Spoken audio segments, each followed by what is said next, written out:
Olá, sou a professora Kátia Regina e hoje estou aqui para a gente falar um pouquinho sobre a função quadrática na nossa disciplina de limite e derivada. A função quadrática, ela é uma função representada pela expressão ax ao quadrado mais bx mais c, em que o a é o número pertencente ao conjunto dos números reais menos o zero, por isso asterístico zero. Daí, dessa expressão ax ao quadrado mais bx mais c, nós podemos observar o valor de a, aquele que acompanha x ao quadrado. Ele corresponde ao coeficiente angular da minha função. E se esse valor de a ele for maior que zero, ou seja, positivo, a concavidade da minha parábola é para cima. E se for menor do que zero, a concavidade da parábola é voltada para baixo. Bom, e o coeficiente b, o coeficiente c, é aquele que não tem o valor de x, ele não acompanha x. E ele representa quem? O coeficiente linear, e o significado dele é o ponto onde vai cortar o eixo y. Bom, nós temos dessa função ainda outros dois aspectos que são raízes ou zeros da função e o vértice. Vamos falar um pouquinho das raízes da função. Essas raízes ou zero da função, eu vou descobrir quais são esses valores quando eu colocar a minha função igual a zero.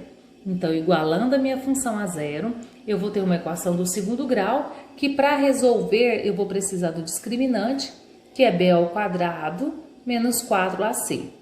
A é o número que acompanha x ao quadrado, b o número que acompanha x e o c o termo independente de x. E depois nós vamos jogar aqui, x é igual a menos b, mais ou menos raiz de delta sobre 2 vezes a. Delta é o valor que nós encontramos anteriormente. Outro ponto, nós temos o vértice da parábola. O vértice da parábola, onde minha função muda de sentido. E ele é determinado por dois valores, representando um ponto no plano cartesiano. O x-vértice, que é menos b sobre 2a, e o y-vértice, menos delta sobre 4a. Bom, e como fica o gráfico dessa função? O gráfico dessa função, ela pode ser da seguinte forma: ou com concavidade voltada para cima, ou com concavidade voltada para baixo. Aqui, se é voltada para cima, significa que o número que acompanha x ao quadrado é positivo. E se o delta for maior que zero, o que vai acontecer? Ele vai cortar em 2 pontos. Eu vou encontrar o x' e x2' da minha função. Nesse outro gráfico, nós temos aqui quando o delta for igual a zero. Se o delta for igual a zero, o x' e o x2' serão iguais. Portanto, eles vão cortar no eixo x em apenas um ponto. Lembrando que esse ponto será o vértice da minha função. O vértice, então, onde ela muda de sentido, ela decresce, nesse ponto ela começa a crescer. Se eu tivesse uma concavidade voltada para baixo, seria crescer até o vértice e depois decresce. Outra possibilidade que nós temos, quando delta for menor do que zero. Quando delta for menor do que zero, não existem raízes reais. Então, ele não corta o eixo x.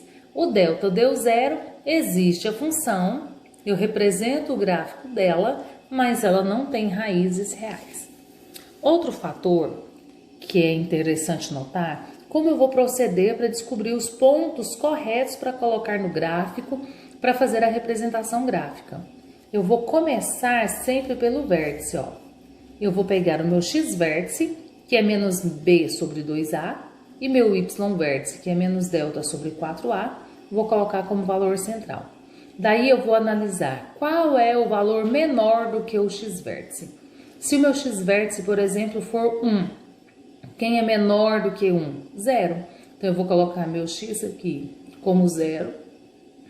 Vou na minha função f de x igual a x ao quadrado mais bx, que é essa minha função que ele me dá no exercício, e vou descobrir qual é o valor do y. A mesma forma, eu vou colocar aqui, ó, eu achei o meu x-vértice que é o 1. Quem é maior que 1? 2 ou 3, vou colocar aqui como valor de x, substituo na função e acho o valor de y. Daí eu consigo encontrar ou achar os 3 valores principais para fazer a representação gráfica de uma parábola. Então, esse vídeo foi só para relembrar, para algumas dicas aí da função quadrática.